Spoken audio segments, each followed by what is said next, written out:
If a game like Helldivers 2 can have all this success, why don't Sony, actually put more of a focus and more of an emphasis on making bigger exclusive? Well, I'll tell you, it's because it's freaking expensive. The internet in general is just full of a bunch of idiots.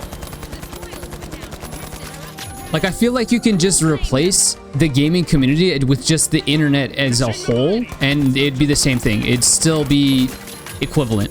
But I want to propose something else, that as many idiots there are in the game. Oh my god, I just got a double. As many idiots there are in the internet, there's also good people out there.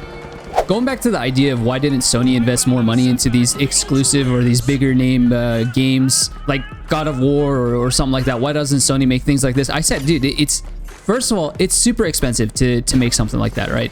Not only that, a company that big can't be as big as risk adverse as some like smaller companies, because when you're developing something or making something of that size, the amount of risk that comes with it is not something that they can take. They can't pour in millions, hundreds of millions of dollars into a game and just be like, oh, okay, let's just test the waters with it. There's a bunch of investors behind it. There are a bunch of people at stake. Oh, why am I getting shot with a laser? There's a bunch at stakes. There's so much to lose. If a company went into game development and just said, hey, we'll see what happens with this one. I mean, if we take a look at like Spider-Man Miles Morales or something like that, or just like Spider-Man 2, the investment for these kind of games, like, it was hundreds of millions of dollars. Like, some movies don't even have that kind of budget.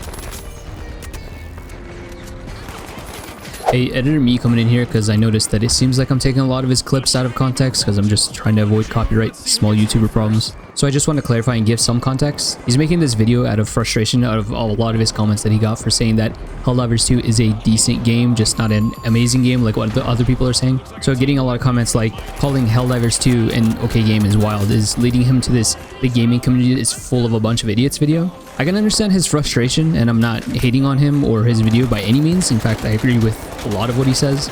But there are these 3 points that he made that I felt like I can give some value to. Like the reason why all you see is idiots, since they are the vocal majority. Anyway, so yeah. Give me them toes!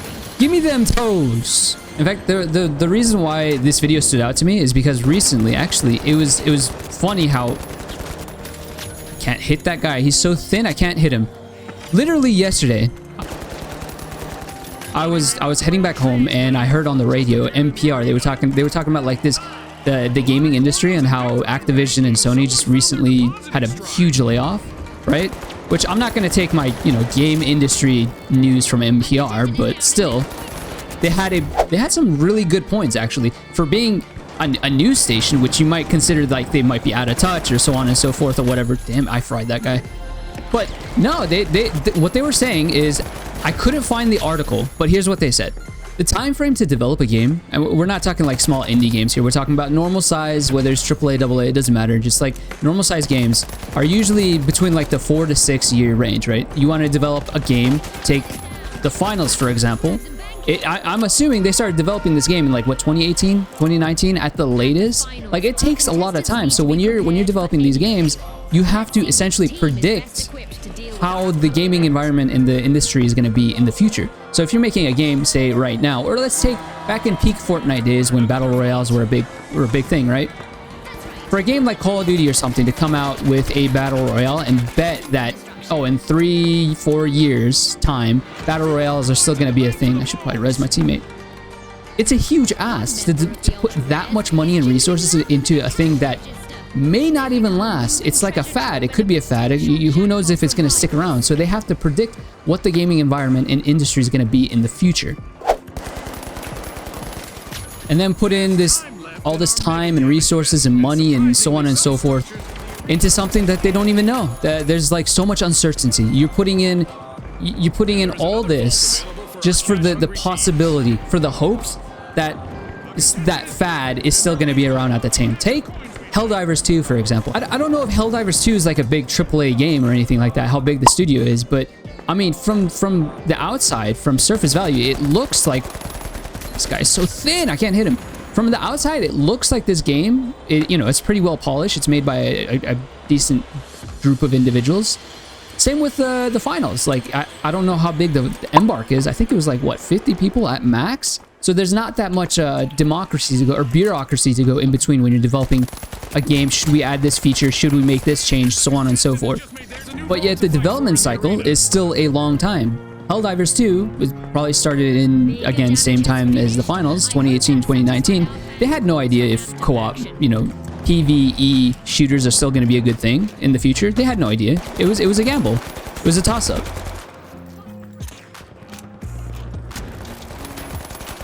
You and your freaking frags, bro.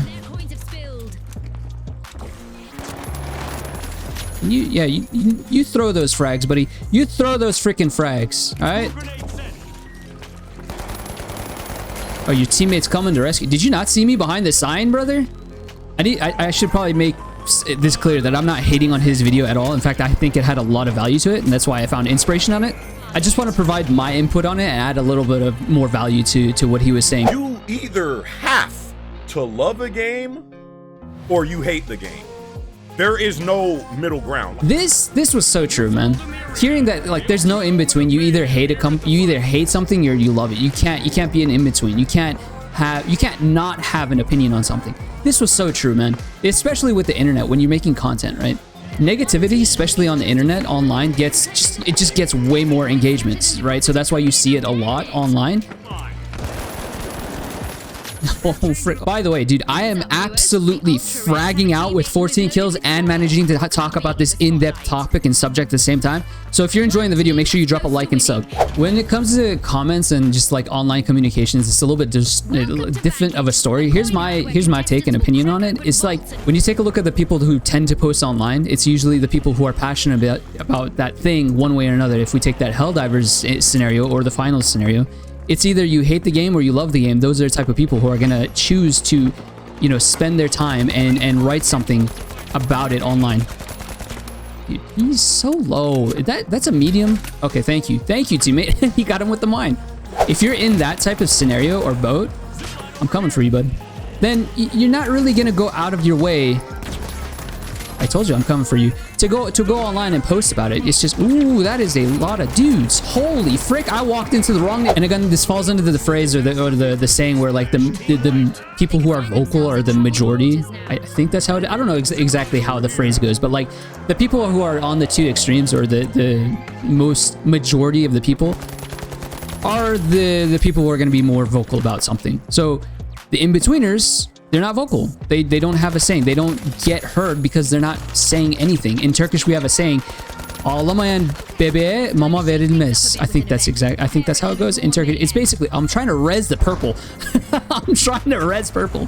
Oh my god, bro. Ağlamayan bebeğe mama verilmez is basically like, dude, if a baby's not crying, you're not gonna give him food, right? He cries in his own way. That's letting you know that, hey, I'm hungry. Give me some food. That was a mistake, dude. You really made a mistake with that jump. Thank God. If you're not complaining about something, if you're not whining about something, you're not going to get, you know, things not going to happen. Like imagine Call of Duty, if they didn't complain about hacking and cheating, right? If they didn't complain about that, or even the finals, if we didn't complain about the whole cheating epidemic that was going on, like people didn't make videos on it, would Embark have done anything? Would Call of Duty come out with the that anti-cheat system, quote unquote anti-cheat system, Ricochet? No, I mean, like, if you don't whine about it, developers aren't going to do anything about it. Developers know that there's an issue because people are complaining about it. Does that make sense? And the in-betweeners, they're not vocal. They're not going to say anything. The gaming community is filled with a bunch of idiots that think they freaking know it all, that freaking think that all their opinions is facts. With this one, bro, dude, I totally feel you, man. The internet as a whole just has a bunch of idiots. That's just how it is, man. And then you can get it's easy to get lost in that. The internet is just full of a bunch of idiots. That's just how it is. There are, however, again, the people who are not vocal, there are a bunch of good people out there, though. But those people are not vocal. They don't make noise. So, you know, don't get discouraged by it. The thing I want to say about this, though, is like, replace a bunch of idiots or replace the word idiots with passionate people. Oh my god, you don't shoot at me, brother. The reason I say replace idiots with passionate people is because people who are posting, who are commenting, especially on your videos and stuff, are, you know, the vocal people. They're the majority. They're the people who are passionate about something. They're passionate about what you're saying. I think Henry Cavill said it best in this Witcher, the Netflix series interview, when he's talking about the fan base and the player base. Don't necessarily consider that toxic. I just consider that passionate. Dude, that was it's so good. The way he put it was so freaking good. His wordage on that, he definitely came into that prepared. He knew people were going to talk about that. He knew about it, and he definitely had his publicist look into that. Whether or not it came from like genuineness, or if he was just like ready about it because like he doesn't want to piss off anything, no matter what you say to some of these people, to some of these gamers, they're extremely passionate. They're always just going to hate something, right? Whether or not it was genuine or not, it was just trying to dodge the huge fire coming his way. It's pointless, because the point he made was super true. It was good. The people are passionate about what they love, and they're gonna defend it. People just love to see Titans fall. God, by the way, dude, man, everything reminds me of Titanfall, man. Holy crap, I missed that game. I really want to play that again. The Witcher series was such a good series, man, on Netflix. If you haven't seen it, I haven't seen the season 3 yet, but season 1 and 2 was so good. I haven't played the game either yet.